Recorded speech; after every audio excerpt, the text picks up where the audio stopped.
আমাদের ঘরটা, আমাদের প্রত্যেকের পরিবার, ঘর, সংসার এটা শান্তিময় হোক। বলুন তো আমরা চাই কি চাই না? তাহলে এই ঘরে আমরা সালাম ঢুকাবো। কি ঢুকাবো? আওয়াজ করে সবাই বলুন, কি ঢুকাবো? ঘরে যেই প্রথমে কি কি কি করব আমরা? ঘরে যেই আমরা সালাম দিয়ে ফেলবো, আসসালামু আলাইকুম।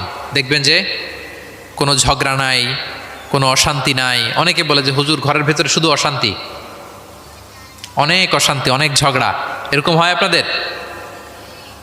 আপনাদের হয়? এর কারণ হচ্ছে শান্তির পয়গাম আমরা ঘরে ঢুকাই নাই।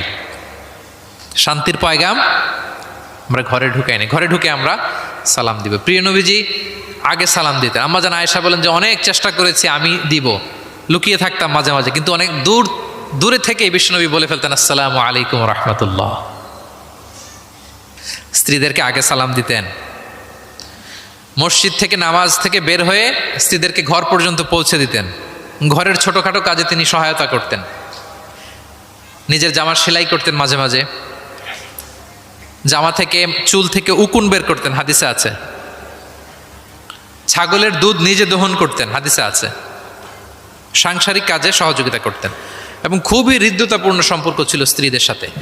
আম্মা জান আয়েশা রাদিয়াল্লাহু তাআলা আনহা কোনো পেয়ালার যেই জায়গা থেকে দুধ পান করতেন, ঠিক পেয়ালাটা নিয়ে ওই জায়গা থেকেই প্রিয় নবীজি দুধ পান করতেন।